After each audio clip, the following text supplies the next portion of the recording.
Donc, bonjour, bienvenue à la formation de dressage SHF. Alors, on va vous présenter, Alain, si vous pouvez activer le PowerPoint. Donc, on va vous présenter le déroulement de cette formation. Donc, en premier, on va commencer par une présentation sur la SHF, puis on verra le circuit, les modifications réglementaires pour 2021, un petit point sur le bien-être animal, sur les jeunes talents, les formations des juges SHF et un questionnaire SHF qui a été envoyé aux adhérents. Puis Alain interviendra avec les références techniques en première et deuxième partie. Alors, quelques chiffres sur la saison, sur le nombre de partants en fait entre 2019 et 2020. L'année dernière, c'était une saison un petit peu particulière. Donc, on a eu en cycle classique chevaux que 152 partants et 74 partants à la finale contre 67 par contre là en 2019. C'est vrai qu'on en a eu beaucoup plus à la finale en 2020. Pour les cycles libres, là, on a une vraie chute. Donc, il y avait 488 partants en 2019 et 199 sur la saison 2020. À la finale, on a 76 participants contre 129. Et en jeunes poneys, à la finale, on a eu 21 poneys contre 37 en 2019. Sur le nombre de concours, évidemment, on a une baisse. En 2019, on avait 52 cycles classiques chevaux. En 2020, on n'en a eu que 24. En cycle libre, 91 contre 33 en 2020. Et pour les épreuves jeunes poneys, 65 en 2019 contre 22 en 2020. Quelques infos utiles donc sur la SHF. Donc, qui doit adhérer à la SHF? Donc, c'est un propriétaire ou un copropriétaire de cheval ou jeune poney engagé sur le circuit, toute épreuve confondue, que ce soit le classique, le libre ou les jeunes poneys. Les membres cooptés, donc les membres cooptés, ça peut être les juges, les commissaires au paddock, les organisateurs, un cavalier. La déclaration de propriété, ça se fait chaque année sur le site de la SHF dans la rubrique Mes chevaux et c'est le propriétaire qui doit le faire et c'est gratuit. Les services que nous proposons, c'est SHF Market, SHF Vidéo sur la finale et le top 100. Alors, maintenant, un petit point sur le circuit. Donc, le circuit, il est composé d'épreuves cycle classique chevaux, d'épreuves de formation, des épreuves de cycle libre et des épreuves jeunes poneys. On va voir cela en détail. Alors, le circuit classique, il est composé d'épreuves régionales qui sont des épreuves de formation. Les épreuves de formation ont été rajoutées l'année dernière. Ça répond à une demande des cavaliers, surtout, enfin des cavaliers amateurs et des cavaliers professionnels, puisque les cycles libres étaient utilisés par les professionnels pour pouvoir sortir des chevaux n'étant pas tout à fait prêts sur les épreuves cycle classique. Donc, on a souhaité faire une différence, créer ces épreuves de formation comme ils existent déjà au niveau de l'obstacle, de façon à ce que les cavaliers professionnels. Le gros intérêt des formations, c'est que ce sont des épreuves qui sont moins chères au niveau des engagements. Elles ne sont en contrepartie pas dotées et surtout, les résultats n'apparaissent pas sur Internet. C'est-à-dire, ils peuvent apparaître au moment du concours, mais par contre, on peut très bien sortir un jeune cheval sans avoir de crainte, je dirais, de mettre des notes négatives au niveau du grand public. Donc, d'un point de vue commercial, c'était vraiment une attente pour les professionnels et ça va permettre aux amateurs d'avoir des cycles libres qui seront principalement réservés aux cavaliers amateurs. Alors, je ne parle pas de licence, je parle de statut. Les épreuves de qualification, donc ça, ce sont les épreuves qui servent à qualifier pour la finale. Donc, il y a toujours, enfin, la finale, je dirais, c'est la finale nationale. Donc, sur ces épreuves, il y a toujours préliminaire et finale. Sur les concours agréés, donc, il y a 2 juges habilités SHF. Donc, maintenant qu'on a mis en place un cursus de formation des juges avec une formation obligatoire tous les 2 ans, la liste des juges habilités est remise et revue à jour tous les ans. Et sur les concours labellisés, il y a 2 juges habilités nommés par la SHF. Voilà, donc alors que sur les agréés, c'est l'organisateur qui choisit ces juges. La prime est restée, donc la note de la première prime, il n'y a plus qu'une prime, de toute façon, elle est à 72%, donc ça n'a pas changé. Et la prime espoir est toujours à 80%.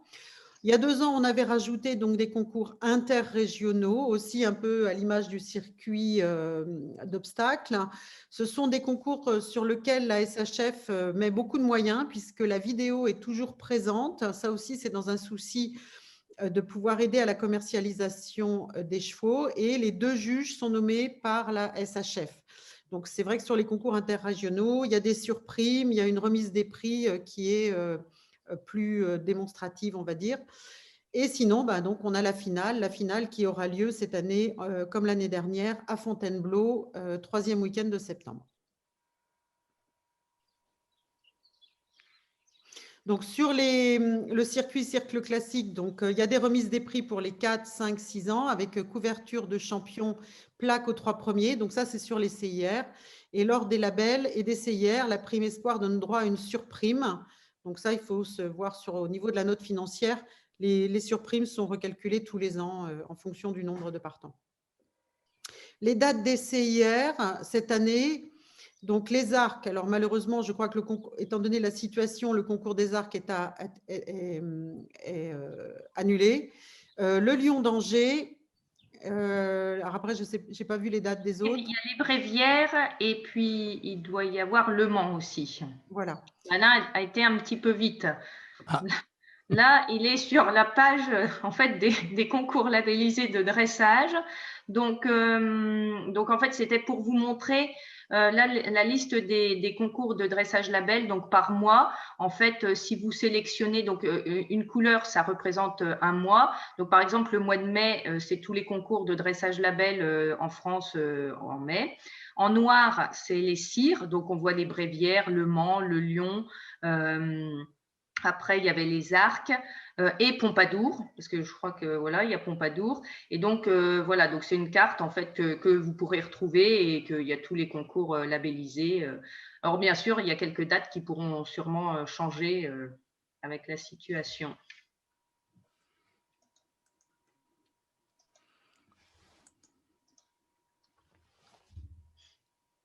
Alors, le circuit cycle libre et le circuit jeune poney. Donc là aussi, des épreuves régionales avec toujours les épreuves préliminaires et finales. Donc aujourd'hui, grâce, je dirais, à la liste de juges habilités SHF qui a été revue avec les formations, on souhaite que sur toutes les épreuves de cycle libre et de jeune poney, donc le président soit un juge habilité SHF qui a suivi les formations. Donc aujourd'hui, on a une liste de juges qui est suffisamment étoffée pour permettre aux organisateurs de piocher dans cette liste pour être sûr d'avoir un juge ayant suivi les formations de la SHF. La prime de cycle libre, donc c'est toujours 72 et plus, et les primes de jeune poney, 68 et plus, elles sont aussi qualificatives pour une finale, en espérant que naturellement la situation nous permettra d'arriver à faire une finale avec des qualificatives à Fontainebleau. Mais dans tous les cas, on essaiera, comme l'année dernière, d'organiser des épreuves de cycle libre lors de Fontainebleau. Sur tout ce circuit, ce que je veux dire, c'est vrai que c'est un peu compliqué la situation, et bien évidemment, nous adapterons le règlement en fonction du nombre de concours que nous allons pouvoir réaliser, et quand nous aurons un peu plus de visibilité sur des confinements éventuels ou des interdictions de concourir. Voilà. Mais pour le moment, on espère pouvoir commencer la saison à partir de la mi-avril.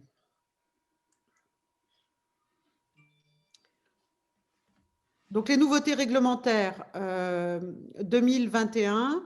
Donc, comme je vous l'ai dit tout à l'heure, les épreuves de formation préliminaire et finale, donc, qui se courent sur des textes de cycle libre. Donc, elles sont ouvertes à tous et elles permettent vraiment d'aborder la compétition sans pression pour les chevaux et sans crainte du résultat. Elles se déroulent en même temps que les cycles libres. Elles sont jugées par les juges de cycle libre, donc avec un président, comme je vous l'ai dit, habilité SHF. mais elles sont vraiment là dans un esprit d'éducation du jeune cheval. Donc, on revient sur les muserolles qui doivent être ajustés, mais pas être trop serrés. Donc, permettant le passage d'un doigt entre la muserolle et le chanfrein. Donc, ça, tous les officiels de concours sont formés pour pouvoir juger de cette règle sur les détentes, hein, en particulier. Et naturellement, un juge peut aussi descendre de sa cabane pour vérifier. Nous insistons aussi sur les représentants des cavaliers sur les concours labellisés et les CIR. Donc, la désignation d'un cavalier parmi les cavaliers engagés. Donc, sur les tableaux d'affichage, vous trouverez un cavalier, le nom d'un cavalier qui sera choisi par l'organisateur et le président du jury. Et ce sera votre intermédiaire pour pouvoir vous exprimer si jamais vous avez éventuellement un problème ou pas. Et ce sera aussi une personne qui pourra faire remonter à la SHF des commentaires qui peuvent être aussi très bons. Je veux dire, on apprécie aussi d'avoir des bons terrains, une organisation top. Et comme nous ne pouvons pas être sur tous les terrains de concours, c'est toujours important d'avoir un référent à qui on peut poser la question. On a rajouté aussi cette année donc, une obligation qui nous paraissait, je dirais, évidente, mais évidemment pas pour tout le monde, de participation à la cérémonie des remises des prix. Donc, on exige de nos juges, s'ils ne sont pas dans les cabanes, mais bien évidemment de participer aux remises des prix parce que c'est un moment important pour pouvoir discuter et faire un point, je dirais, sur les protocoles qui sont remis. Et naturellement, la réciproque nous semblait évidente, mais on a préféré l'écrire dans le règlement, comme quoi on souhaite que naturellement les cavaliers soient présents aux remises des prix et s'ils ne peuvent vraiment pas l'être, envoyer un représentant, mais dans ces cas-là, ça doit être quand même justifié. Et que toute absence injustifiée ou tenue non conforme pourrait à ce moment-là s'en suivre d'un déclassement. Donc, voilà.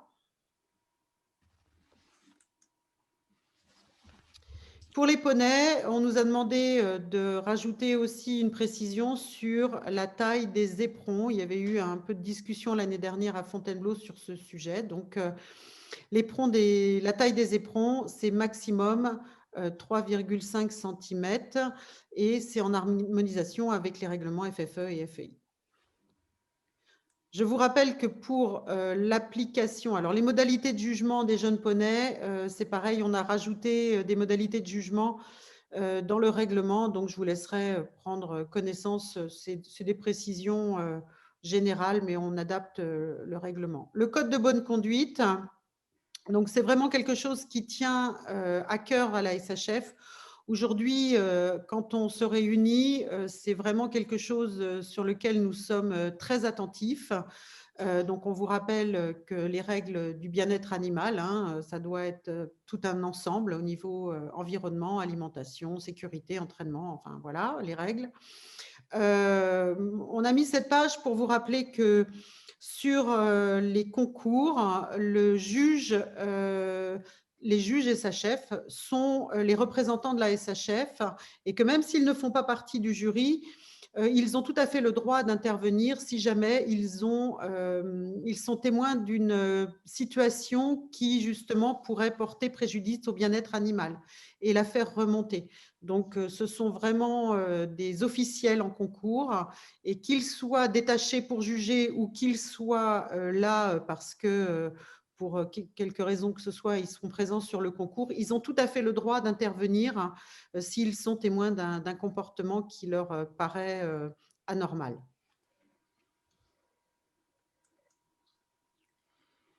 Alors, les jeunes talents, donc ça, c'est quelque chose que nous avons mis en place depuis maintenant, c'est la 3e année, donc vous avez dû régulièrement voir des informations passer sur ce sujet. C'est quelque chose dont je suis très fière parce que ça a été mis en place en partenariat avec France Dressage et c'est complètement dans la continuité de ce qu'on souhaitait pour les éleveurs, c'est-à-dire d'aider à identifier les meilleurs jeunes chevaux français et donner des moyens pour que les cavaliers puissent avoir accès à une formation adéquate pour présenter au mieux les jeunes chevaux français. Il ne s'agit pas seulement de faire naître de très bons chevaux en France, et aujourd'hui on sait que l'élevage est en très forte croissance, et en nombre et en qualité, on ne peut que s'en satisfaire, mais il faut aussi donner les moyens aux cavaliers de pouvoir présenter les meilleurs jeunes chevaux, et donc on a instaurer cette élite qui est sélectionnée sur les concours de France Dressage et sur le circuit SHF. L'année dernière, il a été un peu difficile de pouvoir faire les sélections lors de la finale pour toutes les raisons que vous connaissez.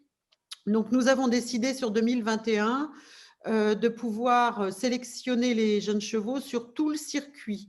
Donc, c'est ouvert toujours aux chevaux nés en France, aux cavaliers professionnels et qui participeront au cycle classique.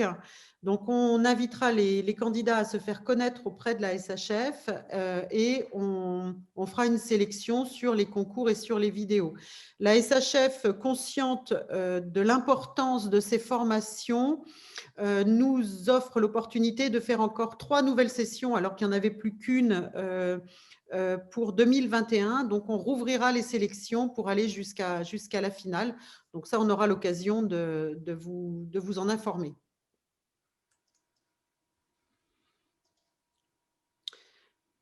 Donc, je continue, Colline. Oui, allez-y. Donc, on a fait, donc, comme je vous disais, on a mis en place un cursus de formation de juge avec Jean-Michel Roudier, en particulier depuis maintenant 3 ans. Et donc, on a fait des formations cette année en visioconférence, donc qui ont déjà eu lieu le 27 février et le 4 mars, et qui ont connu elles aussi un grand succès, puisqu'il y a eu près de 75 participants sur ces 2 sessions de formation.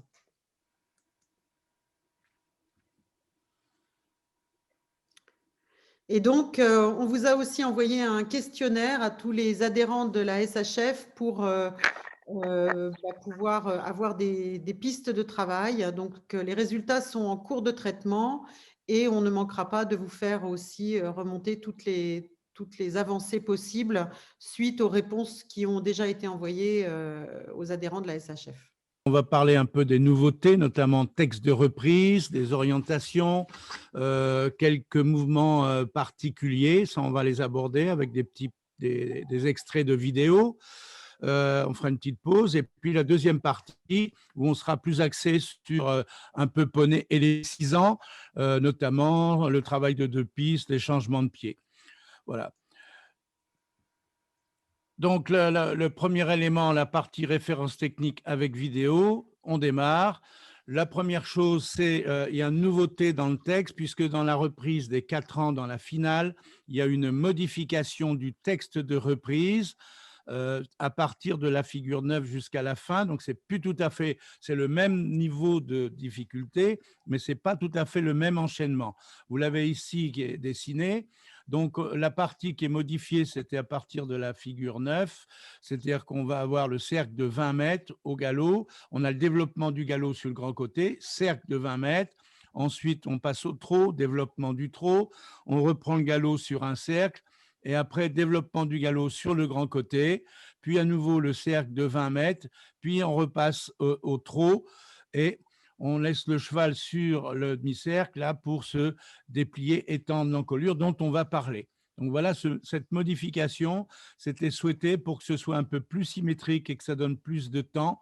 Je pense que à monter cette reprise, ce sera plus facile. C'est Jessica qui avait aidé à mettre au point cette évolution-là. Donc voilà le texte, vous le voyez, cercle 20 mètres, galop, etc. Vous le retrouvez et c'est surligné en jaune les nouveautés. Alors, dans la reprise, la figure 24, dans la reprise des 6 ans préliminaire, on a modifié, ce n'était pas bien rédigé, ce n'était pas clair, parce qu'entre ce qui était en bas et en haut, ce n'était pas tout à fait cohérent. Donc, on a pris la notion de clair. C'est dans la 24, sur le demi-cercle, il faut avancer les mains et rompre le contact. On va en parler après sur quelques foulées. Hein, et c'est bien marqué en bas que le cheval doit conserver une attitude stable. Voilà, donc ça, c'était les 2 modifications. En ce qui concerne nos références, nous avons quoi comme référence en tant que juge, mais aussi pour les entraîneurs? Ce sont les directives de jugement qui sont dans le règlement. Avant, ils étaient dans le règlement chevaux. Maintenant, ils sont aussi dans le règlement poney. Donc, on a dedans les directives de jugement et l'échelle de progression. Et bien sûr, ça s'applique au cycle classique et au cycle libre. Donc là, il y a vraiment une unité par rapport au ce public de l'ensemble des jeunes chevaux poneys et dans les différents circuits et cycles qui sont proposés.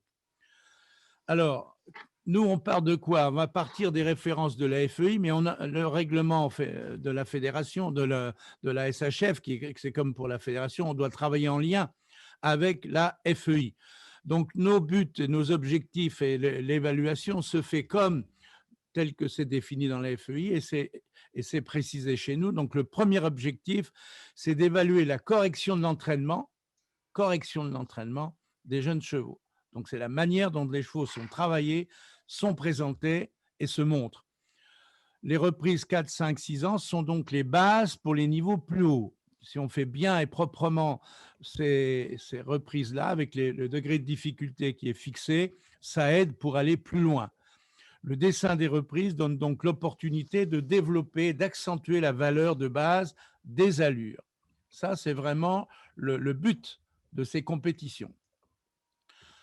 Alors, le jugement, d'abord, dans ce jugement, l'importance, c'est fait dans l'optique jeunes chevaux. Donc, on n'est pas dans des reprises comme dans les reprises imposées, avec plein de notes, plein de figures. Ce n'est pas tout à fait le même objectif, donc on doit le juger un peu différemment. On le juge de manière plus synthétique, plus globale, puisque on met une note sur l'ensemble du trot, l'ensemble du pas, etc. Donc, ça contribue, cette manière de juger, à valoriser la discipline aussi, parce que d'une part, à travers la notation qui est faite sur ces reprises jeunes chevaux, on touche à l'évolution de l'équitation. Soit ça va dans le bon sens, soit ça ne va pas. Et quand on voit les films il y a 30 ans, il y a 50 ans, il y a 100 ans au moment de la création de la FEI, eh bien on voit bien que l'élevage et la technique équestre de dressage s'est énormément amélioré et augmenté. Donc là, on a vraiment une bonne évolution de l'équitation, quoi qu'en disent certains. Les méthodes d'entraînement aussi, il y a eu des hauts et des bas, c'est évident, mais les méthodes d'entraînement aujourd'hui sont vraiment stabilisées et on voit bien que les chevaux qui arrivent au haut niveau, dans les meilleurs niveaux, que ce soit en France, à l'étranger, au niveau international, sont vraiment très bien présentés, très bien travaillés. Et ça guide aussi sur le choix des chevaux, parce que ça veut dire que notre élevage, notre production de chevaux, eh bien, elle s'adapte à cette évolution de la technique, parce que les cavaliers mettent en valeur un élevage, mais il faut aussi que l'élevage contribue. Et là, on a vraiment des efforts. Hein. Si on prend un exemple, les chevaux ibériques d'Espagne il y a 30 ou 40 ans, ils n'existaient pas en compétition, ils sont apparus. Et aujourd'hui, on voit bien qu'ils ont pris une place importante, mais ils ont fait beaucoup pour faire évoluer et développer le potentiel de ces chevaux-là. Donc là, il y a vraiment un travail sur le choix des chevaux qu'on valorise à travers nos épreuves de la SHF. Alors, les cavaliers, ils ont le choix des méthodes, hein, ils font comme ils veulent chez eux, mais ils doivent quand même, eux, viser quoi? Les qualités qui sont définies, et sont définies où dans cette échelle de progression, qui sous-tend l'évaluation du travail, donc la correction de l'entraînement et l'acquisition de bases qui permettent la mise en valeur du potentiel du cheval ou du poney. C'est à travers ce filtre de l'observation et du jugement des épreuves jeunes chevaux, qui est donc cadré par cette structure de l'échelle de progression, qu'on permet à tout le monde de progresser. Alors, cette échelle, elle est comment? Elle est faite en 6 points. Alors, en permanence, la notion d'impulsion, c'est transversal, c'est-à-dire que ça n'apparaît pas dans l'échelle, c'est tout le temps. Hein, même en France, en tout cas, hein, à l'arrêt au reculé, on a un cheval dans l'impulsion. Ce n'est pas vrai dans les autres pays, c'est pour ça qu'ils n'utilisent pas le mot dans le même sens. En gros, nous, on a quand même une échelle qui est construite avec des bases. 1, 2, 3, c'est vraiment tous les chevaux doivent faire ça. Et quand on a tout ça qui va bien, on va aller développer un peu la propulsion pour avoir après plus d'expression. Et puis, on va être un petit peu plus pinailleur sur la rectitude. Et puis après, si le cheval est apte, on va aller au-delà du Saint-Georges vers le rassemblé, donc quelque chose qui va transformer l'équilibre du cheval et son expression. C'est ça le but de cette grille. Tous ces points-là sont toujours quand même valables à tous les niveaux, mais c'est évident que les 3 premiers on va être très exigeant sur ces 3 premiers points dans tout le travail du jeune cheval. On sera un petit peu moins sur le développement de la propulsion, sur la rectitude et le rassemblé. Ce qui ne veut pas dire qu'on va tolérer un cheval qui se traîne, qu'on va tolérer un cheval qui est flottant et qu'on va tolérer un cheval qui est sur les épaules. Ce n'est pas ça que ça veut dire, hein, c'est autre chose, mais vous l'avez compris. Alors, les 3 premiers points, c'est quoi? Là, c'est la correction de l'allure, la base de notre triangle de base. Là. Premier point. Ça s'appuie sur 3 facteurs. Il n'y en a pas un, il n'y en a pas 2, il y en a 3. Le rythme. Le rythme, c'est par exemple un cheval qui latéralise au pas, il a un mauvais rythme. Un cheval qui est irrégulier au trot, qui est boiteux, il a un mauvais rythme. Un cheval qui est au galop rompu, il a un mauvais rythme. Ça, c'est pas bien. Et nous, on le prend en compte dans le jugement, mais aussi on doit le prendre en compte dans le travail. Le deuxième élément, c'est la vitesse. Les reprises vous disent de faire du trot de travail, du trot moyen, du trot allongé ou au galop. Donc, ça veut dire que vous devez aller plus vite parce que vous avez quoi de commun? La cadence. Si la cadence ne change pas et que le cheval va plus vite, il doit faire des pas plus grands. Ce n'est pas si simple. Donc, ces 3 éléments-là sont les 3 facteurs qui vont dire que l'allure est correcte par rapport au niveau de reprise et par rapport à l'âge du cheval. C'est évident que le trot de travail d'un jeune cheval n'est pas le même trot que le trot rassemblé qu'on va avoir dans le Grand Prix. Mais on doit avoir les mêmes qualités. Le rythme doit rester le même, la vitesse doit être stable et la cadence doit être... Au fur et à mesure que le dressage, le cheval progresse, la cadence va être un petit peu plus lente. On va styliser les allures. Mais pour styliser les allures, il faut déjà avoir un bon travail de base. Le deuxième point, c'est la souplesse et la décontraction. La souplesse, c'est quoi? C'est de l'aspect physique. On doit avoir une nuque souple, élastique. On doit avoir un dos élastique, décontracté, une queue bien portée qui se balance, les articulations souples et l'élasticité du foulée. Ça, c'est le côté souplesse dans le point 2 de l'échelle, le souplesse. Mais vous avez également la décontraction, qui n'est pas physique, qui est quelque chose de mental. Alors, bien sûr, si le physique est raide, on va avoir du mal à avoir un cheval décontracté pour faire ce que vous lui demandez. Mais on cherche, en tout cas, comme juge et comme entraîneur ou comme cavalier, quand on fait travailler, on veut que l'expression soit calme, qu'il n'y ait pas de nervosité. On veut également que les yeux soient calmes, les oreilles soient attentives. Si le cheval est toujours les oreilles couchées en arrière, on n'est pas dans la décontraction. On veut également que la bouche soit fermée, que le cheval ne soit pas non plus crispé sur son mors, mais il ne faut pas qu'il ouvre trop la bouche. Il faut qu'il mâche son mors et qu'il reste décontracté. Je rappelle que les museroles ne sont pas là pour faire croire que le cheval est décontracté. Elles doivent être maintenant moins serrées. Il faut également que la respiration soit calme, régulière. Si on a un cheval en sueur et énervé, on voit bien qu'on n'est pas dans ce point 2, donc on n'est pas très content comme juge et comme cavalier, c'est pas bien. Donc l'expression du cheval, elle va refléter justement son mental. Le troisième point, on va avoir un élément important aussi, ça va être l'attitude. Donc les rênes doivent être ajustées, le cheval est posé naturellement en confiance sur la main, l'encolure est soutenue sans raideur, la tête est légèrement fléchie, le chanfrein reste légèrement en avant de la verticale. Alors, c'est vrai qu'il est en avant, il peut être vertical, il peut être exceptionnellement sur une foulée, peut être un peu derrière. Mais si les chevaux sont nettement en deçà, là, les juges ne seront pas contents et ce n'est pas ce qu'on recherche. Donc, l'attitude du devant doit être la résultante d'un engagement correct et d'un dos qui participe à la locomotion et non pas être imposé par la main du cavalier. On ne veut pas des chevaux figés dans une attitude, mais des chevaux dont l'attitude reflète la souplesse générale du corps. Alors, c'est lié ça à quoi? Cette notion de contact qui est très importante. Donc, on veut un contact correct, c'est le point 3 qui s'appelle la qualité du contact. Ça vient de quoi? On veut que le cheval vienne vers le mors en confiance, vers la main. Autrefois, on appelait ça du cheval sur la main. Aujourd'hui, on pense que le cheval vient sur son mors ou qu'il est contracté. On utilise peut-être un peu moins la notion de sur la main, parce que parfois, certains mettaient les chevaux sur les mains, ce qui n'était pas bien. On veut une bouche calme. On veut que le cheval accepte et mâche le mors. On veut une nuque perméable, le point le plus haut de l'encolure. Tout ça, c'est la notion de contact. Le chanfrein en avant de la verticale et un contact donc stable et léger. Le contact correct, c'est le résultat d'une souplesse générale et de la poussée par le dos. Si le cheval est raide, vous aurez du mal à avoir justement un contact stable. Donc, on doit avoir ce type d'attitude avec nos chevaux.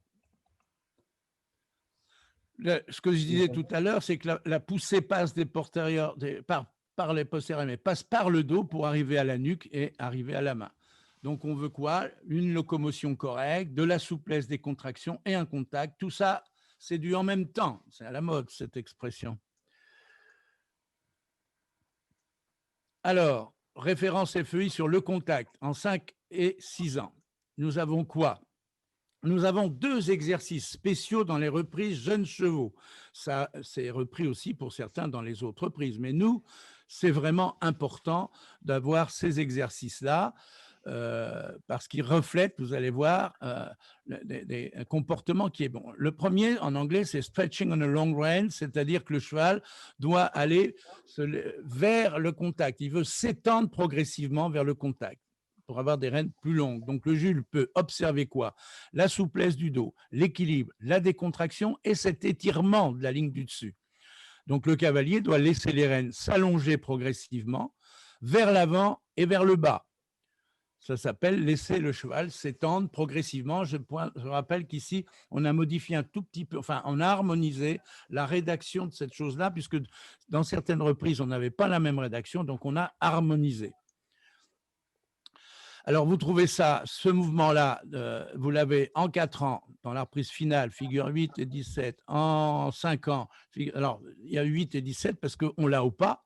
Quand vous faites du pas allongé, le cheval doit étirer l'encolure, puis on l'a aussi au galop. Donc, après, dans 5 ans. Et l'autre mouvement, qui est un mouvement donc, particulier, voilà, c'est give and retake the reins, c'est-à-dire qu'on donne et on reprend les rênes.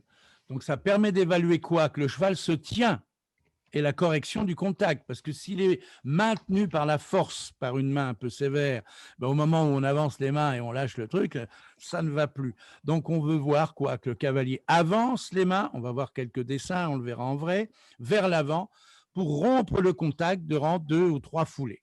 Rompre le contact. Voilà ces 2 exercices spéciaux qu'on trouve dans nos reprises jeunes chevaux, on le retrouve assez souvent, et qui sont bien sûr dans les reprises internationales, mais qu'on trouve aussi dans des reprises normales. Alors, là, je vais faire fonctionner un lien. Normalement, vous devriez voir. On va voir ce que ça donne. Donc là, le cheval est dans l'attitude. On va envoyer ce lien. Et vous allez voir, c'est dans un stage international, hein, devant un jury international, ils sont nombreux. On va voir ce mouvement-là. Là, le cheval au trot, elle va laisser filer les rênes maintenant. Et le cheval fait son demi-cercle, les rênes étendues, mais en restant dans le contact, l'encolure est plus basse, le nez reste toujours un peu en avant. Et ensuite, elle va remonter sur les rênes et raccourcir. On va le revoir, le montage est fait pour qu'on va le voir un peu au ralenti. Voilà, là il est dans l'attitude de départ, elle laisse filer les rênes, le cheval se détend. Vous voyez que les mains ne montent pas, les mains ne bougent pas, les rênes, on laisse filer les rênes, ça s'appelle comme ça, les rênes plus longues. Et le cheval est extrêmement stable dans sa vitesse, dans sa cadence, dans son équilibre. Donc, on a le cheval ici qui est dans l'attitude de départ et on va le retrouver après dans l'attitude dépliée. Un observable, c'est pour savoir s'il est ni trop haut ni trop bas. Il doit avoir le nez à peu près à hauteur de l'étrier. Voilà, il descend. Donc, effectivement, on le laisse s'étendre au trot. Il étend son encolure, mais comme c'est fait dans la souplesse et la décontraction, il ne précipite pas, il ne se sauve pas, et comme ça a été répété souvent, c'est bien fait. On l'a vu là, en tout cas, c'était correctement fait. Voilà un autre exemple, ici. Donc, on veut laisser le cheval s'étendre progressivement, et on retrouve le même repère visuel, hein, et on retrouve ce mouvement-là dans différentes reprises. On le verra après en vidéo. Donc, on a ce type d'attitude, par exemple, au pas allongé, on a l'encolure basse, et au pas rassemblé, elle est haute. Donc, ce sont des changements d'attitude que l'on veut voir et qui servent plus tard, bien sûr, pour le travail du cheval.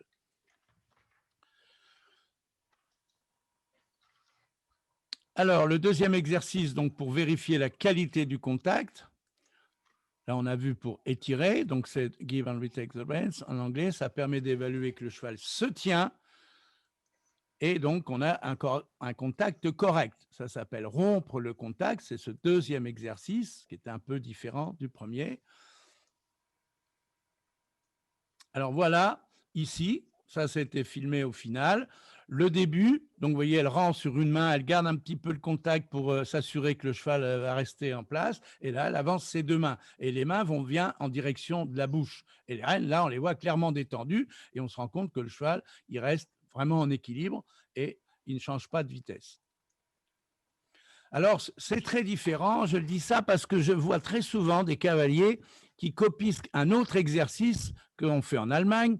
Alors, en Allemagne, ils ont rompre le contact, mais ils ont aussi un autre exercice qui n'a rien à voir et qui est très utile, qui s'appelle Überstreichen. Ça veut dire peindre au-dessus. C'est pour peindre au-dessus de l'encolure. Ça imite le mouvement du peintre.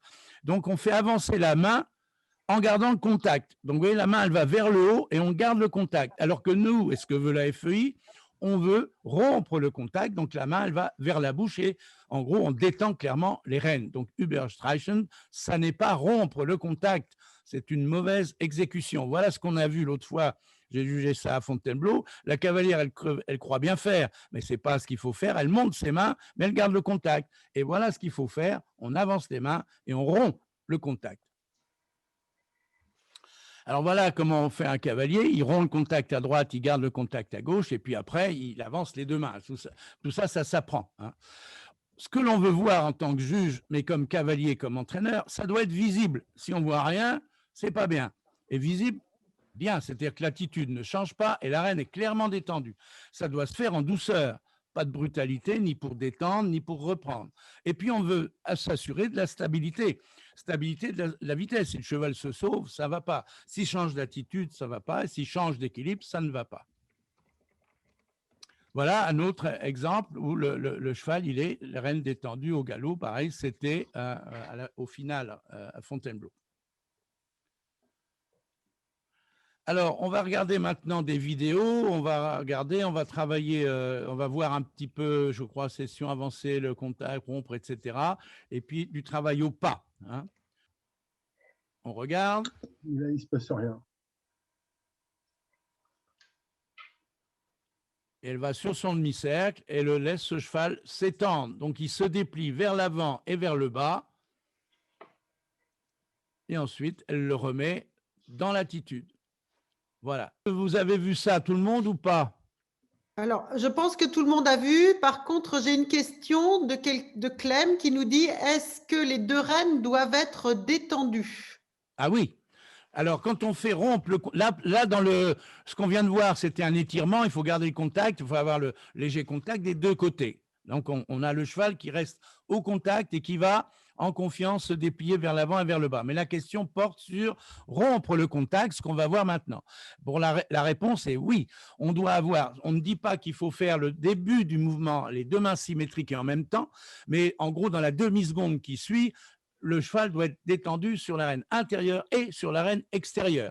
Quand on lui apprend sur une reine, puis sur l'autre, puis sur les deux, mais quand on présente, on doit arriver à le faire avec les deux mains détendues, les deux mains qui avancent.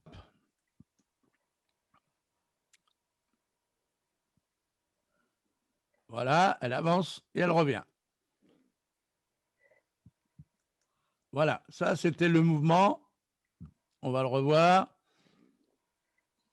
Elle avance, elle détend et elle revient. On va passer au numéro 3. Le numéro 3, c'est la même chose. Ça va être un cheval gris. Avancez les mains. Il est au galop à droite. Alors, j'envoie le lien. Voilà, elle détend et elle reprend. On n'a pas besoin de faire 15 foulées. Hein. On revoit à nouveau. Voilà, il est en bas. 1, 2, 3. Elle fait 3 foulées. Détendu, ça suffit. On peut faire une foulée de plus, mais ce n'est pas nécessaire de faire très long. Il ne faut pas non plus prendre trop de risques quand même. Hein.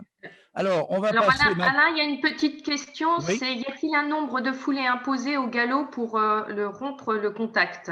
C'est de l'ordre de 3 foulées. Hein. Voilà, c'est marqué dans le texte. Mais en gros, là, elle a fait 3 foulées. C'est bien, elle n'a pas à en faire plus. Hein. Surtout avec des jeunes chevaux. Avec des chevaux, on a ça dans les reprises fédérales sur des niveaux plus hauts, mais c'est des chevaux moins… Le jeune cheval, il est toujours un peu à vouloir un petit peu faire ce qu'il veut. Donc, 3 foulées, ça suffit. Hein.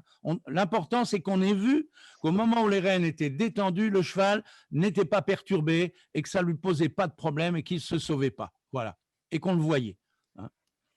Alors, nous allons passer maintenant au pas allongé. Donc, on va regarder c'est la vidéo numéro 4, c'est du pas allongé. Hein. J'envoie le lien. Alors, voilà le rythme. On est bien à un rythme à 4 temps. 1, 2, 3, 4, 1, 2, 3, 4, 1, 2, 3, 4, 1, 2, 3, 4. Et on regarde l'amplitude. L'amplitude, elle est grande. Et on regarde l'attitude. Le cheval, il est déplié. Il a l'encolure assez bas, aller loin, mais pas trop bas. Hein, ça ressemblait. Je vais le repasser pour que vous voyez. Voilà. Là, il se déplie. Et voilà, là, il est dans l'attitude du pas allongé. Vous voyez, le repère visuel que j'avais donné, il a la bouche à peu près à hauteur du pied. Voilà, quelquefois un petit peu plus bas. Ça, c'est tout à fait normal. Voilà. Ça, on a l'étirement et vraiment une stabilité du contact et on sent le calme de ce cheval ou une jument, je ne sais pas. Hein, donc, c'était au final, il a eu une bonne note. Il a eu 8,2 sur le pas parce qu'il avait un bon pas allongé. Il n'y a pas que le pas allongé, mais c'est sûr que ça compte. Et il avait une belle amplitude. Vous voyez, vraiment, il est très grand dans ses pas. Alors, hop, on regarde.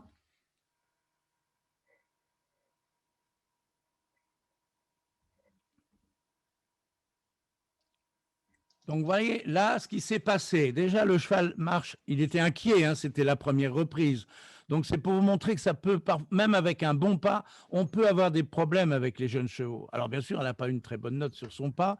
Pourquoi? Parce que c'était un petit peu vite, et puis c'était en même temps un peu, elle était obligée de contrôler, donc c'était un peu flexion à droite, flexion à gauche, et puis il a même trottiné. Donc, c'est sûr que ça lui a coûté cher dans la note de pas. Hein.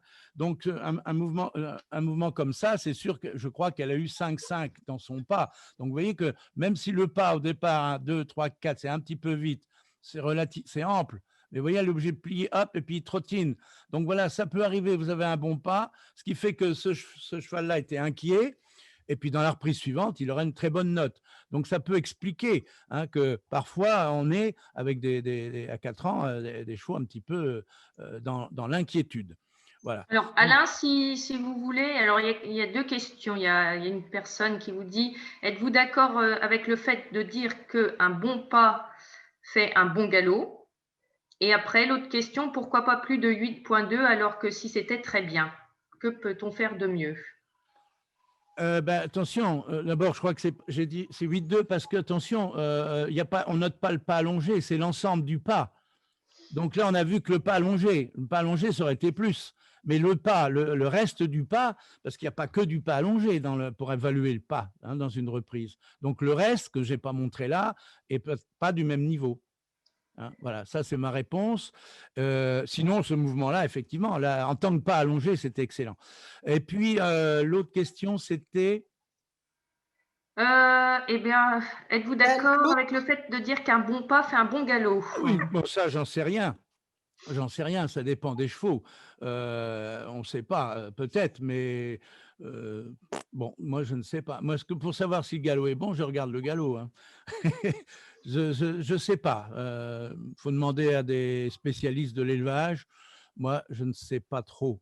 Hein. Oui, alors c'est vrai qu'on met souvent hein, le pas et le galop en parallèle, mais je sais qu'il y a eu une étude qui a été menée au niveau de l'IFCE justement pour savoir, c'était par rapport au sel français, hein, des chevaux d'obstacle, si à chaque fois que les chevaux avaient un très bon galop, est-ce qu'ils avaient un très bon pas? Et en fait, l'étude a démontré que ça n'était pas du tout mis en corrélation. Voilà. Voilà. Ah, bah voyez. Donc, heureusement, j'étais prudent. Mais si vous voulez avoir un avis là-dessus, vous allez regarder les résultats du championnat du monde des jeunes chevaux et vous allez regarder les notes qu'ils ont et vous partez des derniers jusqu'aux meilleurs et vous allez regarder les notes de pas et de galop et vous allez voir qu'elles ne sont pas corrélées. Vous n'avez pas toujours, si vous voulez, la qualité du pas et du galop ne vont pas être croissants. vous avez des chevaux qui ont un excellent pas, mais qui n'ont pas un très bon galop, etc. Donc, je crois, si vous voulez établir une règle, mais dont on dit que ce n'est pas sûr, il faudrait regarder ça. Et là, vous Oui, mais verriez alors, s'il y a une corrélation entre les notes du pas et les notes du galop. Mais regardez tous les chevaux 4, 5, 6 ans au championnat du monde et vous aurez une idée assez précise. et c'est ce qui rejoint d'ailleurs le commentaire de Benoît Snook, qui est connu comme éleveur, Ah ben il voilà, a oui. 45 ans Bonjour, d'élevage. Benoît. Et donc, il dit, des fois, on a des bons galops et des mauvais pas et inversement. Ah ben voilà, voilà. Donc J'ai voilà, bien fait d'être on prudent. est tous d'accord. Alors maintenant, on va regarder les demi-pirouettes au pas. Donc ça va être c'est le lien numéro 6. On va avoir demi-pirouette au pas à gauche et à droite. On va regarder comment on fait. Vous regardez, alors que regarde le juge, parce que justement pour la note de pas, on tient compte de la manière dont la qualité du pas est maintenue dans les pirouettes. Il n'y a pas de note comme dans le Saint-Georges ou dans d'autres prises sur la demi-pirouette, mais c'est un peu un test pour tester la valeur du pas quand il n'est plus très grand.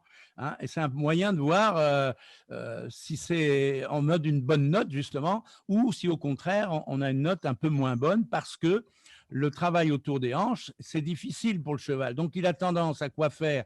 Si vous voulez apprendre un cheval à latéraliser, vous faites plein de demi-pirouettes au pas et il va finir par latéraliser. Parce qu'en fait, vous étouffez un peu l'arrière-main.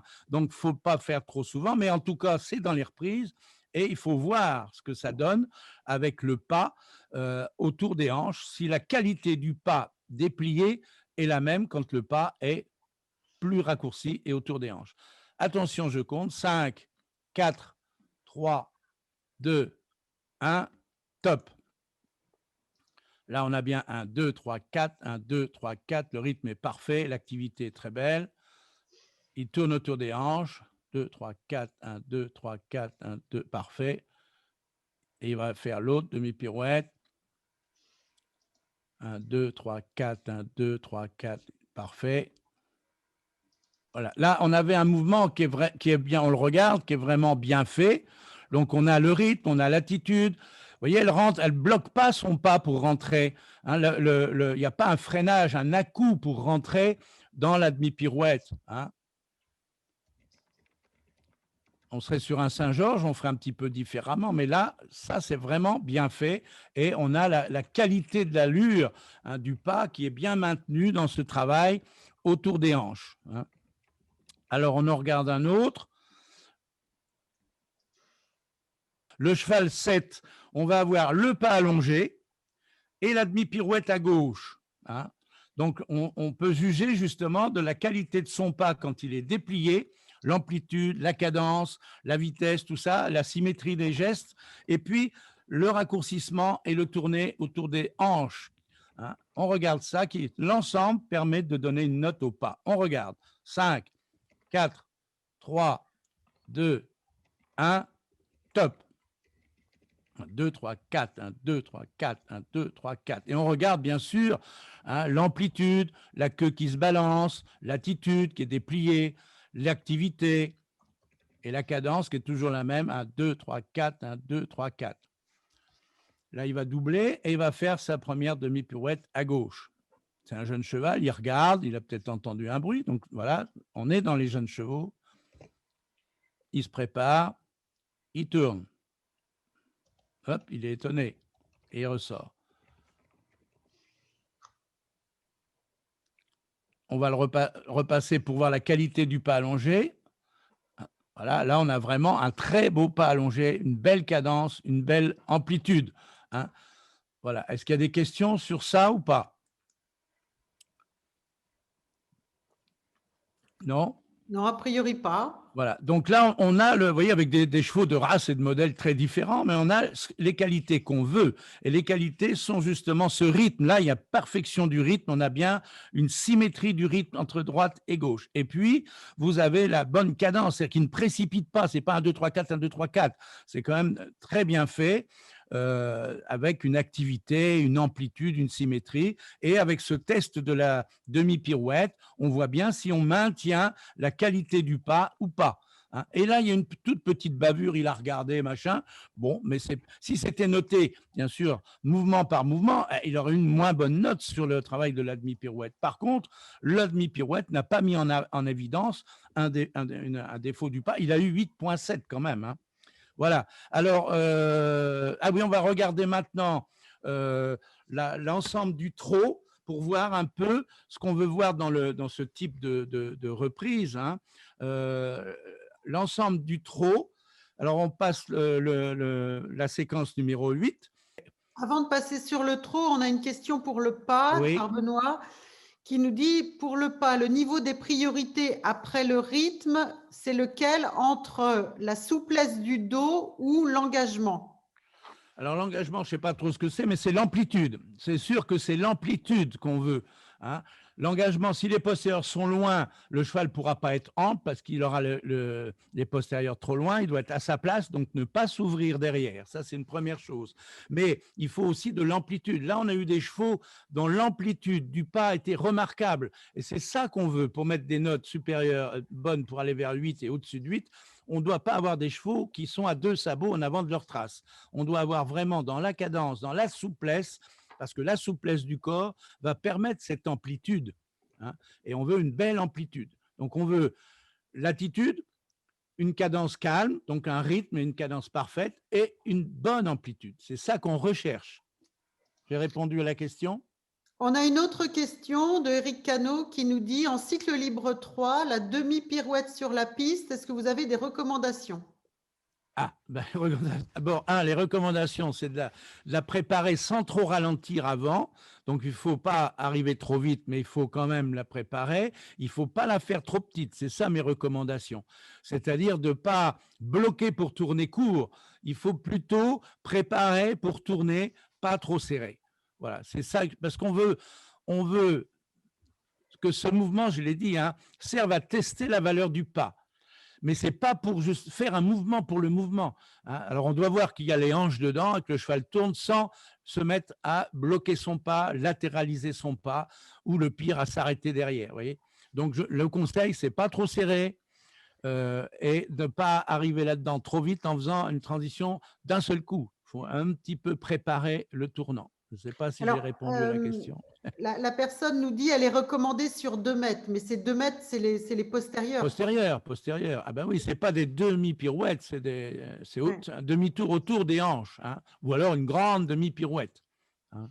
Alors, j'ai quelqu'un qui me dit, est-ce qu'une bonne amplitude, c'est combien de sabots?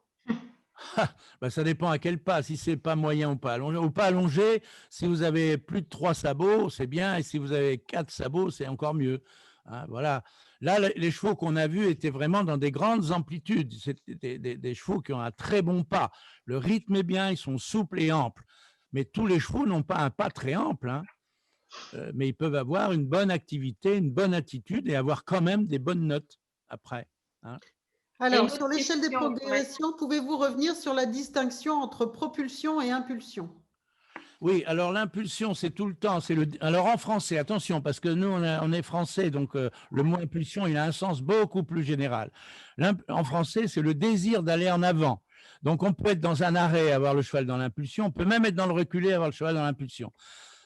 En anglais, en international, le mot impulsion, ça veut dire que ça ne s'emploie pas au pas, ça ne s'emploie pas dans l'arrêt, ça ne s'emploie pas dans le reculé, ça ne s'emploie que au trot et au galop parce qu'il y a une projection.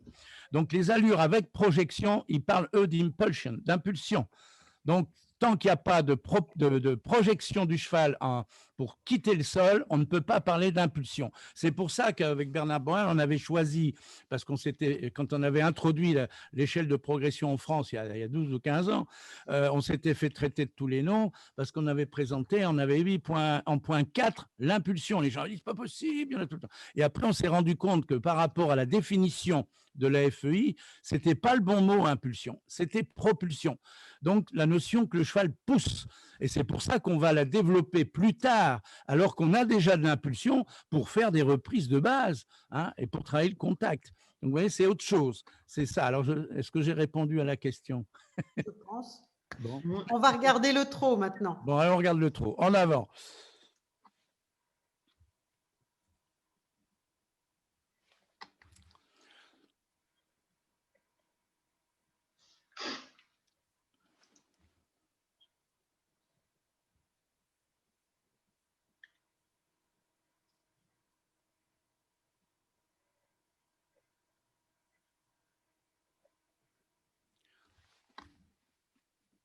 Donc là, je note une très belle cadence, une belle attitude, et c'est fait dans la fluidité, l'harmonie. C'est ce qu'on veut.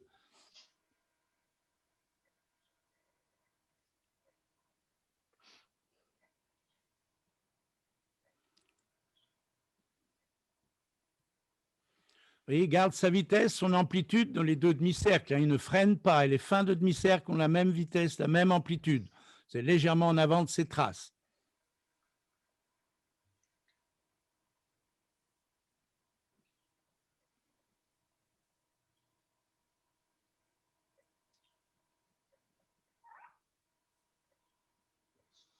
Un très bon équilibre, très bonne activité.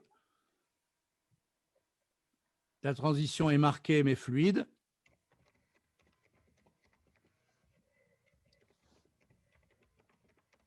Et la serpentine.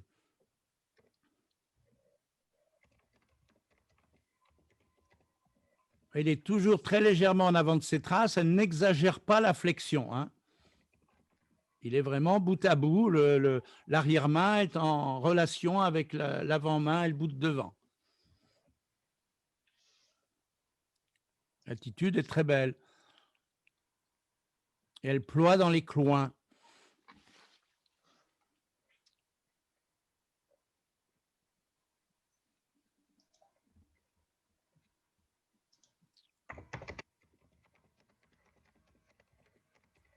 Voilà. Donc, je pense que c'était un moment intéressant de voir ce qu'on doit obtenir, c'est-à-dire comment on doit présenter ces chevaux et le travail du trot notamment. Là, on vient de voir, on a effectivement une belle attitude, une belle relation et toujours une activité avec un contrôle extrêmement précis, pas seulement de tracé, mais aussi des vitesses. Elle respecte le tracé, hein. Alors, on a vu donc la première partie. Ce que je vous propose, c'est de faire 5 minutes de pause. Alors, deuxième partie, d'autres références techniques. On va parler un petit peu des poneys, puis surtout maintenant, puisque tout le travail de deux pistes, à part le demi-tour autour des hanches, hein, tout le travail de deux pistes, c'est en 6 ans. Hein. 4 ans, 5 ans, on va droit sur les courbes. C'est à partir de 6 ans qu'on va aller de côté, épaule en dedans, appuyé, etc. Donc, on va regarder ça. Et je démarre maintenant la nouvelle vidéo. Donc la 9, Alain? Comment? Non, non, non. Attendez, Ah oui. oui, la prochaine, ce sera la 9. Donc, on se rappelle l'échelle de progression, familiarisation des bases, 1, 2, 3, mais on a un petit peu en fond de tableau la propulsion, la rectitude et le rassemblé. Mais l'impulsion, on l'a tout le temps pour répondre déjà à la question de tout à l'heure. Voilà, autre dessin. Donc, nous sommes, nous, avec nos jeunes chevaux, sur ces 3 bases essentielles qui sont reliées, qui sont le fondement de toute progression. On veut la correction de l'allure, rythme, cadence, contrôle de la vitesse. On veut souplesse des contractions et la qualité du contact. Si on a ça, eh ben on va leur apprendre des choses de plus en plus difficiles et après, on mettra plus d'énergie et on ira plus loin. En ce qui concerne les poneys, depuis cette année, on a intégré l'échelle de progression dans les poneys. Donc, eux doivent s'appuyer aussi sur cette échelle de progression. Le monde du poney, ce n'est pas un monde à part, hein. Donc, ils doivent travailler avec la correction de l'allure. Ça, j'ai fait la copie du règlement poney et c'est dedans. Alors, on veut quoi avec les poneys? Ben, vous voyez le poney en haut à gauche, belle attitude, c'est très bien. Celui-là, pareil, c'est très bien. Mais là, trop serré, ça, c'est pas bien. Hein. Donc, ça arrive, hein, c'est une cavalière étrangère, j'ai pas pris une française, mais bon, ça arrive que les chevaux les poneys soient un peu contractés. Mais là, l'attitude, elle n'est pas bien. Vous voyez, avec un geste un peu fort de devant, moi, je préfère beaucoup ça, et ça, en épreuve, ce ne sera pas très bien vu. Alors, les références FEI, c'est quoi? Ben, on veut, même avec nos poneys, on veut une poussée par le dos qui doit aboutir à la main, mais sans raideur. C'est pour ça que, pour s'assurer qu'il n'y a pas de raideur, on doit pouvoir rompre le contact. Et les cavaliers, ils font ça très souvent, même des mini-ruptures, hein, pour s'assurer que le cheval, il est là et il se tient. Il n'est pas en train de se coller à la main. Alors, les mouvements de piste sont quoi? En 6 ans, épaule en dedans, appuyé et demi-pirouette au pas. En 5 ans, on avait déjà le demi-tour au pas. Hein. Alors, la session à la jambe, c'est quoi? Voilà, on va comparer le pli, incurvation dans le travail vers la droite. La session, le cheval, il est droit. Il n'est pas tordu, il n'est pas incurvé. Il a peut-être un léger pli à la nuque, on tolère, mais il est droit. Et là, c'est parfaitement fait. Alors que dans l'épaule en dedans, il est ployé. Donc, il va vers la droite. Vous voyez, le premier, il va bien vers la droite, il croise vers la droite. Mais celui-là, il va vers la droite, mais il est plié à gauche. J'en profite pour dire que l'histoire de la jambe intérieure qui incurve, c'est une connerie. Hein. La jambe intérieure, vous verrez, tous les cavaliers de haut niveau, ils ne mettent pas la jambe parce que ce n'est pas avec la jambe qu'on incurve, c'est autre chose. L'autre est le déplacement vers la droite, c'est l'appuyer. Donc cette fois-ci, on n'a plus le cheval droit, on n'a plus le cheval plié à gauche, mais on l'a au contraire plié à droite. Donc c'est un peu plus dur pour le cheval, c'est un peu plus difficile. Donc on a dans le déplacement vers la droite, soit il est droit, soit il est plié à gauche, soit il est plié à droite. Voilà.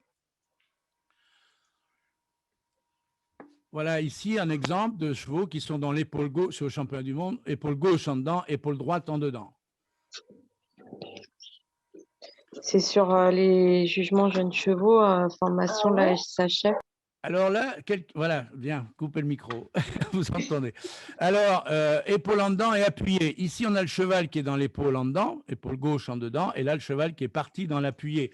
C'est pourquoi? C'est parce que je veux vous montrer ce que vous avez à faire dans vos reprises. Dans la reprise préliminaire 6 ans, vous avez épaule en dedans à gauche, et puis on a le demi-cercle pour comme transition, puis partir dans l'appui à gauche et rejoindre la piste. Et puis dans la 6 ans finale, on a un peu plus difficile, c'est épaule en dedans, puis cercle 8 mètres, puis appuyer vers la droite. Voilà. L'appuyer au trot, c'est quoi? Voilà les idées directrices du règlement. Toujours, hein, les juges, c'est très important, on a toujours dans notre échelle, c'est la correction de l'allure, toujours en premier. Donc, la correction de l'allure. Si le cheval il est un peu clip-clop, il n'est pas très droit, il y a une petite faute de rythme, on n'est pas content. Deuxième chose, c'est le contact. Le contact, est-ce qu'il a la flexion? Est-ce qu'il est légèrement ployé?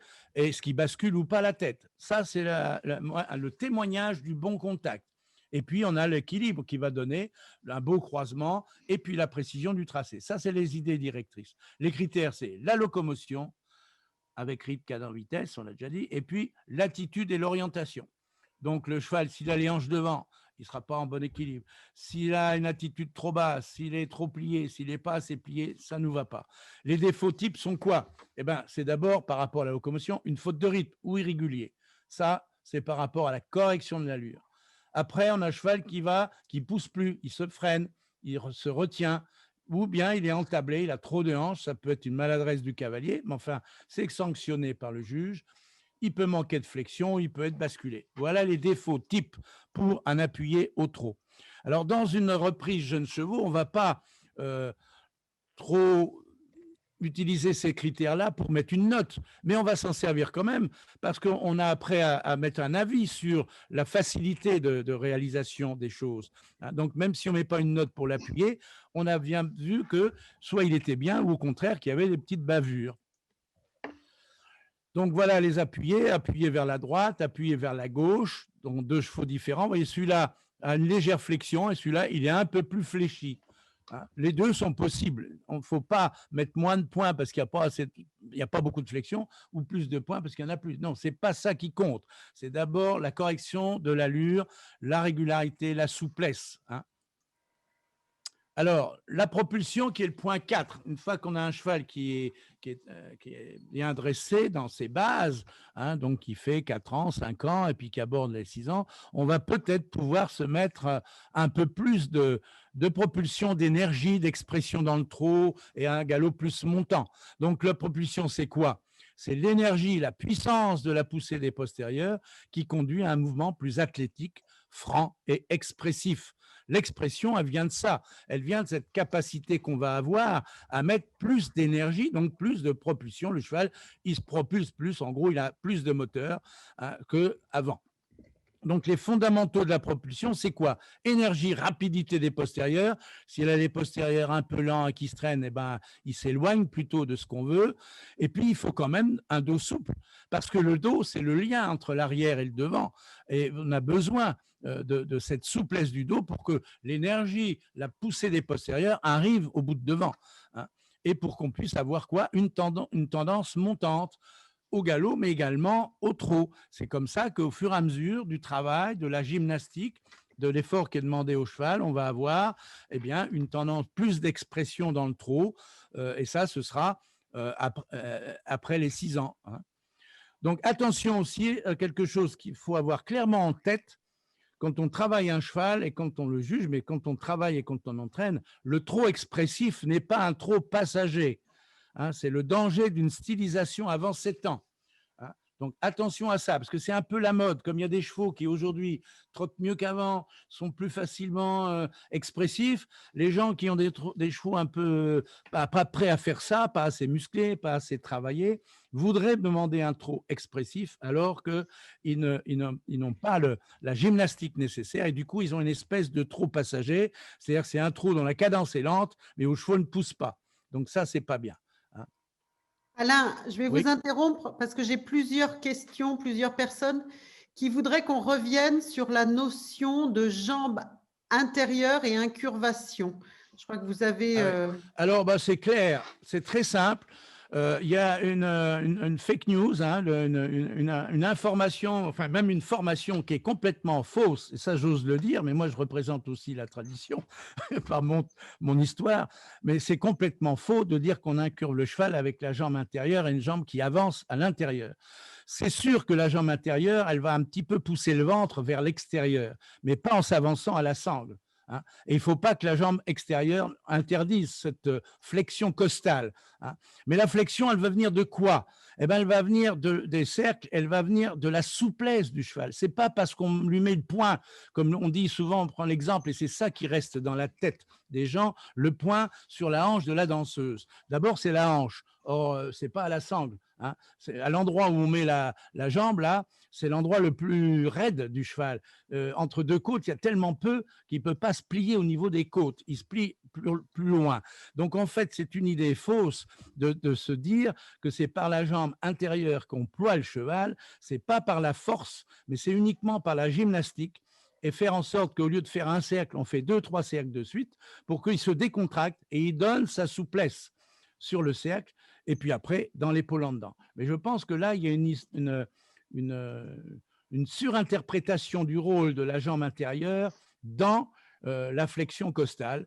C'est une erreur. On peut la déclencher parfois avec une jambe intérieure et l'éperon, ça, d'accord, mais c'est pour déclencher, mais ça va durer un quart de seconde et ça n'est pas… Regardez tous les cavaliers de haut niveau, c'est dommage parce que j'ai ça sur un autre PowerPoint, mais tous les cavaliers de haut niveau, ils font les épaules en dedans, mais ils ont la jambe intérieure qui est vraiment en arrière et ils ne se servent pas de la jambe extérieure et les chevaux n'échappent pas. Hein. Donc là, on a une idée fausse. Pourquoi? Parce que ça a été écrit comme ça dans le manuel du commandant Licard, mais le commandant Licard, ça remonte à 1940, c'est quand même un peu vieux. Hein. Et ce n'est pas ce que font les cavaliers de haut niveau. Regardez les cavaliers de haut niveau, d'Isabelle Verte à tous les gens qui gagnent les championnats du monde des jeunes chevaux, vous faites arrêt sur les mages dans l'épaule en dedans et vous aurez compris. Voilà, bon, j'espère que tout le monde enfin que voilà, Alain a apporté le plus de précision possible. Après, c'est ce que je disais, on reste sur les observables des juges voilà, et ça, on ne veut pas non plus rentrer dans le voilà, on est sorti un peu de notre objet. Après, j'ai juste une autre question pour Alain. Si le trot est stylisé, mais que le cheval est dans ses traces et se propulse, est-ce que c'est OK? D'abord, il faudrait voir. On peut pas. Voilà. Moi, dans la mesure où le cheval, il faut qu'il soit. Enfin, ça dépend quelle allure. Normalement, même les chevaux aujourd'hui au trot rassemblé, ils sont en avant de leurs traces. Hein. Donc, trop de travail, c'est plutôt un peu en avant des traces. Mais vous avez des chevaux qui sont dans leurs traces, qui sont actifs. Moi, je peux pas dire comme ça. Il n'y a pas de règle. Si on a la cadence, on a la souplesse, il n'y a pas besoin de faire du trot moyen pour être actif. Hein. Il faudrait des cas. Hein. Dans la question, la personne utilise le mot stylisé alors que vous aviez parlé de trop passager et c'est là où il faut bien faire la différence. Ah oui, voilà. D'abord, la stylisation, elle ne vient qu'avec l'âge. Hein. On ne peut pas styliser les jeunes. Il ne faut pas styliser les jeunes chevaux. Ça, ce serait une erreur. Hein. Il faut les faire trotter bien, mais il ne faut pas chercher à les styliser. C'est plus tard. C'est quand on passe du petit tour au grand tour qu'on va styliser les chevaux. Hein. Trop tôt, c'est trop tôt. Hein. Bon, on peut continuer. On enchaîne. Hop. Alors, ben, on va regarder un peu donc des vidéos, session, épaule et appuyé. Les liens ne sont pas là. Les liens sont où? Alors, on va passer au cheval numéro 9. Donc, voilà une session à la jambe.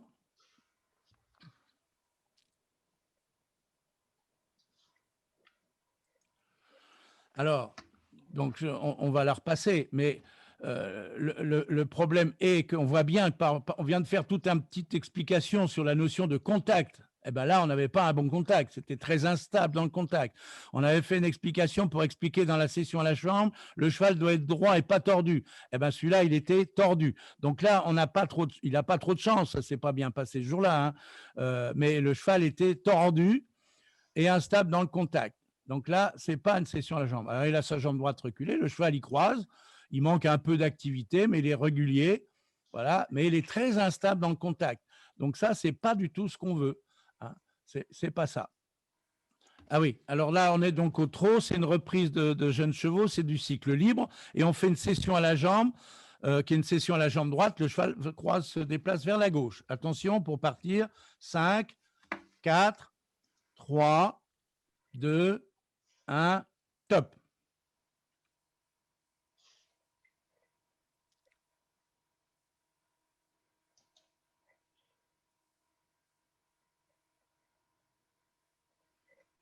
Voilà, stop. J'arrête. Donc, vous voyez, là, dans ce cheval-là, il a une cadence, peut-être un peu lent, mais il a une cadence qui est très régulière. Il est fluide, il paraît souple, tout ça, ça va bien. Le problème qui se pose, c'est qu'il termine ça, il fait ça un peu comme si c'était une épaule en dedans, avec de la flexion dans l'encolure, et le cheval n'est pas assez droit. Ce n'est pas ce qu'on veut, hein, ce n'est pas ce qu'il faut faire. Je le repasse, et vous allez voir. Vous voyez, déjà là, il a le nez à hauteur du genou. Vous voyez, il est trop plié à droite, vraiment trop plié. Vous voyez, il est complètement plié à droite. Ce serait un arrêt sur image en épaule droite en dedans. On pourrait dire, OK, mais c'est une session à la jambe. Vous avez vu tout à l'heure, quand Jessica, c'était pas ça du tout. Là, on est trop tordu, hein. Donc, il ne fait pas le mouvement escompté. Donc, on va avoir quoi? Épaule en dedans, cercle et appuyé à droite.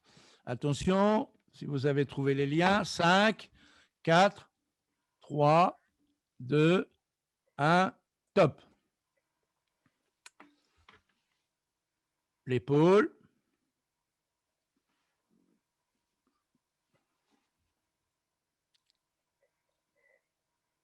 Le cercle. L'appuyé.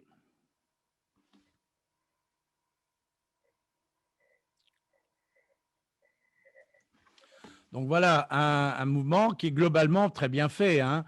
C'est l'allure, et on n'est pas sur une reprise où on va noter l'épaule en dedans une note, le cercle une note, l'appuyé une note.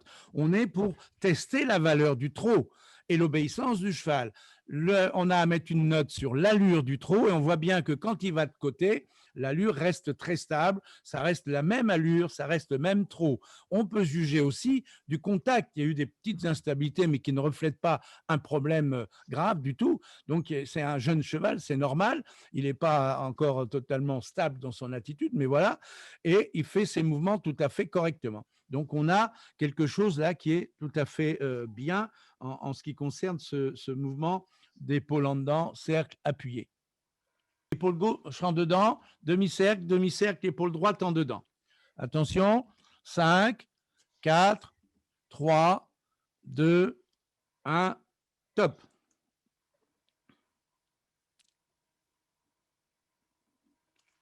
L'épaule. L'allure est très active, petite instabilité. Là, il se ferme devant, problème de contact. Hop, il dérape, voilà. Donc ça, on s'en rappellera pour le contact.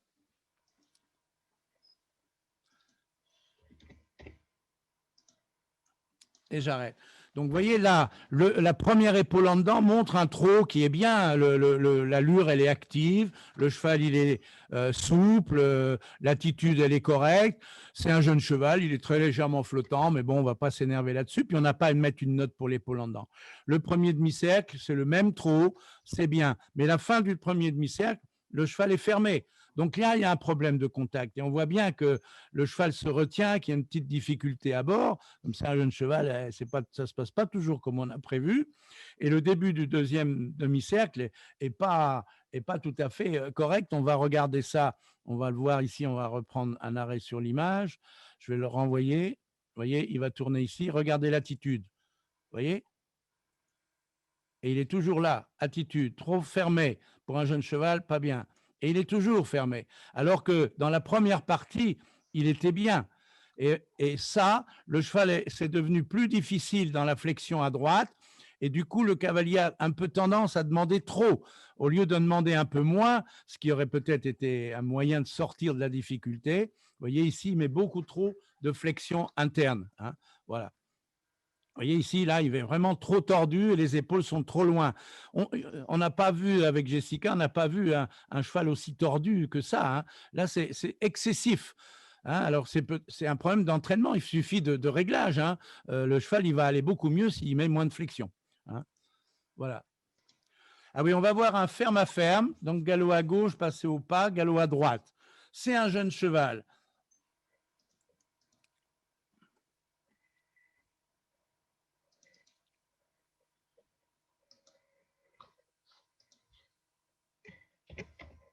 Voilà, donc là, ça se passe bien. La qualité du pas est bien. Alors, si c'était une reprise de junior même en poney, si c'est une reprise pour des chevaux qui ne soient pas des jeunes, le nombre de battues serait trop grand. Hein. On doit faire de 3 à 5. Là, elle en fait 7. Donc là, on s'en fout, nous. Elle est en gros dans le changement de ferme à ferme. Hein. Si elle en fait 10, on va se dire non, elle a fait trop de pas. Mais on n'est pas dans la même contrainte et on n'a pas à mettre une note sur le changement de ferme à ferme. On juge de la perméabilité du cheval, de la qualité de son galop, du pas et du galop à nouveau, de son obéissance à passer au pas et à repartir au galop. C'est ça qu'on juge dans les reprises jeunes chevaux. On n'a pas la même logique d'exigence que si on nous notait figure ou mouvement par mouvement. Voyez? Donc j'arrête, on va le repasser pour que vous voyez.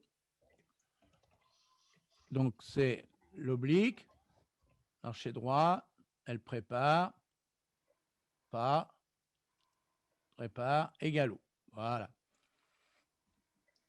Donc ça, c'est bien réalisé. Sur le changement de pied en l'air, donc le cheval galope à gauche et il doit changer de pied et se retrouver au galop à droite. Regardez bien. Gauche, gauche. Hop, hop, hop, hop, hop, hop, hop, hop, hop, hop, voilà. Donc, vous voyez, ça peut arriver. Vous avez un bon cheval, un bon galop. Donc, ça va être pris en compte pas dans la qualité du galop, ça va être pris en compte dans la disponibilité du cheval. Hein, ce qu'on appelle autrefois, et on l'utilise plus ce mot-là, la notion de soumission. Alors, avec les jeunes chevaux, ça peut arriver. D'ailleurs, l'autre changement de pied est très bien, etc. Et puis, dans l'épreuve suivante, c'était très bien. Mais voilà, donc ça peut arriver. C'est le problème parfois des jeunes chevaux. Et donc, c'est au juge à se dire, s'il y a plusieurs changements de pied et qu'à chaque fois, il y a un problème, là, on se dit, le cheval n'est pas prêt. Hein. Mais si au contraire, on se dit, ah ben là, c'est un jeune cheval, il a un peu réagi, hop, voilà. Donc, ce n'est pas évident. C'est pour ça que juger les jeunes chevaux, ça nécessite d'être quand même homme de cheval, hein, et de ne pas juger seulement par rapport au contrat à remplir en tant que tel ou tel mouvement. Hein. Ça va être le pas allongé. Regardez bien hein, la qualité de ce pas. Donc, on a une belle cadence, une belle amplitude. Regardez là, vous voyez, et l'attitude est magnifique. Et le contact, il est là, il est léger, mais voilà, c'est un petit peu ce qu'on veut hein, dans ce type de reprise. Donc là, on a vu un peu le problème de disponibilité. On a vu qu'un cheval, justement, sur le changement de pied, n'était pas disponible. Le premier cheval, les chevaux qui étaient tordus aussi. Voilà. Donc, c'est quoi la disponibilité? C'est dans le règlement. Hein. C'est l'obéissance du jeune cheval ou du poney, bien éduqué, et exprime la qualité de sa relation à l'homme. C'est ça qui est très important. Depuis l'élevage, le débourrage et la mise au travail. Hein. C'est révélateur la manière dont un cheval va se montrer disponible à son cavalier. Autrefois, on appelait ça soumission, c'était un peu négatif. Aujourd'hui, on a trouvé un mot qui est mieux. hein, et ça se traduit par quoi? La perméabilité aux actions du cavalier, dans les transitions, changement d'allure, de direction, l'attitude générale, hein, donc les chevaux qui sont instables, tout ça, ça ne va pas. Ça exclut quoi? Toute défense, des coups de tête, le ramener excessif, on l'a vu sur un cheval, le jeune cheval enfermé ou battant à la main, ou montrant le maintien de la cadence sans précipitation, c'est ça qu'on veut rechercher. Donc, vous voyez, on navigue entre les choses faites correctement, les choses faites très bien et les choses qui sont problématiques. Et le règlement, vous devez le lire. Tout le monde doit le lire, les entraîneurs, les cavaliers, les juges, forcément, ils le lisent. Mais vous devez le lire parce que parfois, on oublie que ça écrit des choses utiles pour le règlement, hein. Alors, quel est le principe de jugement de ces épreuves jeunes chevaux? Il faut connaître à quelle sauce on est mangé, hein. Donc, pendant le jugement des épreuves, 3 aspects sont parmi les plus importants. Les allures, les qualités visées dans l'échelle de progression, c'est écrit dans le règlement ça, les perspectives tenant compte de l'aptitude à devenir un cheval de dressage. Voilà ce qui va guider le jugement. Donc, ça doit guider aussi le cavalier qui entraîne et qui dresse son cheval. Les juges doivent se demander quoi? Ils se posent des questions, les juges. Si le niveau de la performance révèle les qualités correspondant ou non à l'idée générale d'un cheval de dressage. Donc, on a toujours, même à 4 ans, 5 ans, 6 ans, on a toujours, est-ce qu'il a les qualités qui vont permettre de faire? Mais on n'est pas Madame Soleil, hein. Le but, c'est pas dire ça fera un bon cheval, parce que alors là, on sera toujours perdant. Ou ça fera un mauvais cheval et on sera encore plus perdant, hein. Mais on doit apprécié par rapport à l'idée générale d'un cheval de dressage qui va bien. Est-ce que le cheval est sur la bonne voie? Ça, c'est important dans son entraînement. Si on voit un peu de la bataille, si on a des problèmes de contact, de rectitude, etc., de précipitation, on se dit qu'on n'est pas sur la bonne voie. Et c'est pour ça qu'il y a des commentaires sur les protocoles. Et puis, est-ce que le cheval possède l'aptitude pour présenter un haut niveau de dressage? Ça, pour justement, si on va dans les 8, 8,5, 9, 9,5, 10, on témoigne, il a témoigné d'une aptitude pour certainement aller plus loin. Donc, les juges, le jugement doit s'appuyer sur l'échelle de progression et sur les principes classiques. Ça, c'est très important. Donc, je rappelle cette échelle, c'est rythme, cadence, souplesse, décontraction, contact. Et puis, quand on a ça, on va développer la propulsion, la pousser pour avoir au trot et au galop plus d'énergie. On va faire attention à la rectitude, donc dans les transitions, et puis le rassembler, c'est-à-dire à l'équilibre. On développe l'équilibre pour aller plus tard dans les mouvements plus compliqués, plus difficiles, hein. Mais tout ça, c'est fait avec de l'impulsion du début à la fin. Je voulais rappeler les fondamentaux du ferme à ferme. Ah ben oui, parce qu'on a encore des choses. Donc, c'est quoi? La qualité du galop avant le changement de pied, la régularité, la relaxation des foulées de pas, donc le rythme, la promptitude et le moelleux des 2 transitions, galop, pas galop, la rectitude, l'impression générale de décontraction, d'aisance, voilà, et la précision du mouvement. Alors, les défauts, c'est quoi les défauts du ferme à ferme? C'est les problèmes de transition. Il y en a une ou deux qui peuvent être trottés.